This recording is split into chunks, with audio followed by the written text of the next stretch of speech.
السينما مش مجرد تسلية، الفن الحقيقي هو مراية بتعكس مشاكل المجتمع عشان نقدر نلاقي لها حل، وفي رأيي إن الفن الصادق بيكون دايما جزء من الحل. النهاردة هكلمكم عن أفلام مش بس كانت بتشاور على المشاكل، لا ده بسببها كمان المشاكل دي اختفت، لدرجة إن في قوانين اتغيرت كلها بسبب الأفلام دي.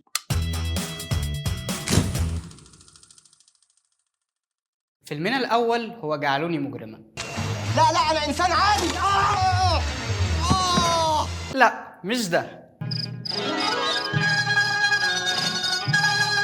ايوه هو ده. في الفيلم بنعيش مع سلطان من طفولته المشردة اللي بيتعلم فيها النشل وبيتحبس بسبب ده، وبعد ما بيخرج من السجن بيقرر انه يبدأ حياة نظيفة ويشتغل شغلانة شريفة بعيدا عن السرقة والإجرام، لكن للأسف ما بيقدرش يعمل ده لأنه سوابق والمجتمع بيرفضه بكل شكل وبيخلوه مجرم لتاني مرة. عشان كده اسم فيلمنا هو جعلوني مجرما، في إشارة واضحة لأن المجتمع والقانون مش بيسامحوا المجرم لو قرر انه يبقى شخص كويس. والفيلم ده مش بس واقعي لمجرد انه بيتكلم عن مشكلة موجودة فعلا، لا الفيلم كله مبني على قصة طفل كان موجود في الإصلاحية وفريد شوقي خد قصته وعملها فيلم، وبعد عرض الفيلم صدر قانون في مصر بيعفي المجرم من السابقة الأولى، وده عشان ياخد فرصة تانية يبدأ فيها حياته من جديد. ومرة تانية مع العظيم فريد شوقي وفيلمنا التاني وهو كلمة شرف، واللي بطل الفيلم فيه بيتسجن ظلم وبيشيل قضية بدل أخوه اللي عمل علاقة مع بنت وحاول يجهضها وساعتها البنت بتموت، ومرات البطل في الفيلم بتفتكر إنه كان على علاقة مع البنت اللي ماتت. وهنا فريد شوقي بيلعب دور بطل مظلوم من القانون ومن مراته اللي فاكراه خانها، وبيحاول إنه يهرب من السجن كذا مرة لكن للأسف بيفشل، وفترة سجنه بتزيد، ومع الوقت حالة مراته الصحية بتتدهور وبتبقى خلاص هتموت. فريد شوقي بيدور على أي طريقة يقول لها بيها إنه مظلوم، وبيطلب من أحمد مظهر واللي كان العميد المسؤول عن سجنه وقتها إنه يخليه يشوف مراته ولو يوم واحد. ولما أحمد مظهر بيسأله إيه اللي يضمن إنه هيرجع وإنه مش هيهرب، فريد شوقي بيتفق معاه إنه يديله كلمة شرف إنه مش هيهرب، وفعلا فريد شوقي بيقول لمراته الحقيقة وبيرجع السجن تاني. وبعد عرض الفيلم اتحط قانون جديد بيسمح للمسجون إنه يزور أهله في حالات معينة زي الموت وفرح ابنه أو بنته مثلا وحالات تانية كتير. والفيلم الثالث هو أريد حلا بطولة سيدة الشاشة العربية فاتن حمامة اللي بتطلب الطلاق من جوزها لكنه بيرفض وهي بترفع عليه قضية طلاق. أيوة قضية طلاق، وهتفهم دلوقتي ليه. وبتستمر 4 سنين في المحاكم، وفي الاخر جوزها بيجيب شهود زور يشهدوا ضدها وبتخسر القضيه ومتعرفش تاخد حكم الطلاق. بعد عرض الفيلم قوانين الاحوال الشخصيه اتعدلت، القانون ادى المراه المصريه الحق في الخلع، وده كان الحل لكل الستات المصريات اللي عايشين في عذاب مع ازواجهم، وده الحل اللي الفيلم كان بيدور عليه في احداثه وفي اسمه اريد حلا. رابع فيلم معانا هو الشقه من حق الزوج، بطوله العبقري محمود عبد العزيز ومعالي زايد، اللي بتدور قصته حوالين سمير وكريمه الزوجين اللي بينفصلوا عن بعض بالطلاق، وبتبدا الخناقات حوالين مين من حقه الشقه بعد الطلاق، الزوج ولا الزوجة. وفعلا بعد ما الفيلم ما بيتعرض وبيثير الجدل بيطلب اتحاد نساء مصر إجراء تعديلات على قانون الأحوال الشخصية، والفيلم بينجح إنه يضيف بند جديد لعقد الزواج يحدد مين هتبقى الشقة من نصيبه بعد الطلاق. وآخر فيلم مصري معانا وفيلمنا الخامس وهو 6 7 8،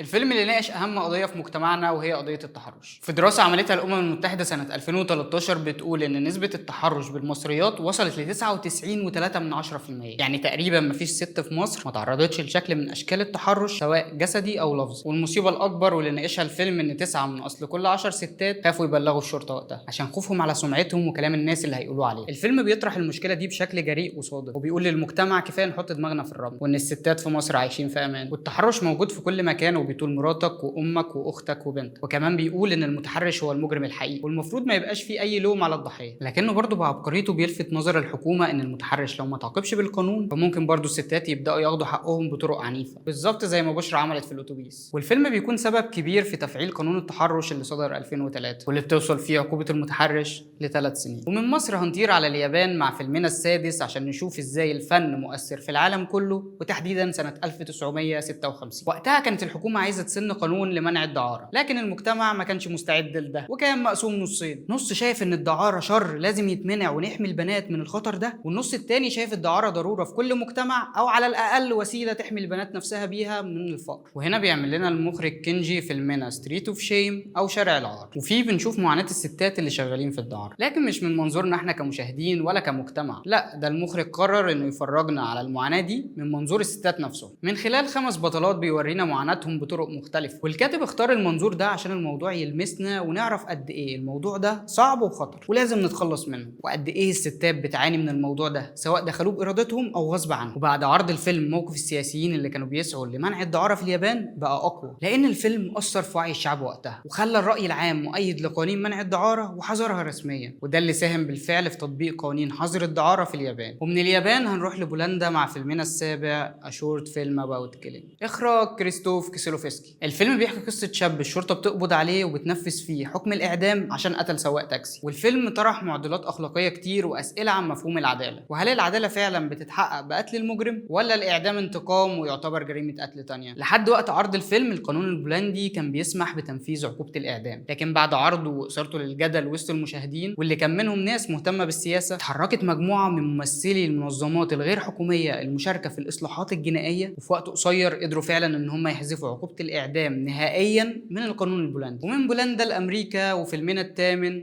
ذا سنيك بيت. الفيلم بتدور أحداثه حوالين صراع مريضة مع الذهان، وقد إيه المرضى العقليين بيعانوا بسبب أمراضهم القاسية، وكمان بيعانوا في المصحات اللي المفروض إنها تكون البيئة الآمنة اللي تساعدهم يبقوا أحسن. الفيلم بيكشف لنا الظروف الصعبة اللي المرضى بيمروا بيها في المصحات دي، وكأنه صرخة لتنبيه الناس قد إيه الموضوع ده خطير، وإن المرضى دول بيتعذبوا فعلا، وإن المرض العقلي مش مادة للتريقة ولا السخرية زي ما باقي الأفلام كانت بتعمل، وأحيانا بتصورهم على إنهم خطر أو مجرمين. بنعيش في الفيلم مع بطلتنا فيرجينيا وبنشوفها وهي بتعاني وهي بتتعالج بالصدمات الكهربائية والعقاقير، وإزاي إن الممرضات بيأذوها وبتترمي في زنزانة بتخلي حالتها تسوء أكتر. كل اللي حواليها بيعاملوها بطريقة غير إنسانية. ورغم إن الفيلم صعب وفيه مشاهد صدمة إلا إنه فيلم عظيم، لأنه قدر يخلي 26 ولاية أمريكية تطلع تشريعات جديدة عشان تعمل طرق علاج أفضل وظروف مريحة للمرضى العقليين. ولسه في أمريكا زي ما احنا مع فيلمنا التاسع الفيلم العظيم دكتور سترانج لوف لستانلي كوبريك. الفيلم بيعرض سيناريو بتقوم فيه حرب نووية بالصدفة، ورغم ان الحكومة في الاول كانت شايفة ان الموضوع ده مستحيل يحصل في الواقع، الا ان بعد ما الكونجرس الامريكي شاف الفيلم الاعضاء خافوا ان ده ممكن يحصل فعلا وتقوم حرب نووية لاسباب غريبة وتافهة زي اللي في الفيلم، وبيتغير القانون بعدها وبتكون عملية تشفير الاسلحة النووية امان اكتر عشان يتفادى حصول الحرب. تخيل فيلم قدر يحمي العالم كله من خطر حرب نووية محتملة. وفيلمنا العاشر والاخير وهو روزيتا، فيلم فرنسي الماني بيتكلم عن بنت عندها 17 سنة بتعيش مع امها المدمنة حياة صعبة، وبتحاول روزيتا بأي شكل إنها تحسن حياتها دي، وبتدور على شغل، لكن للأسف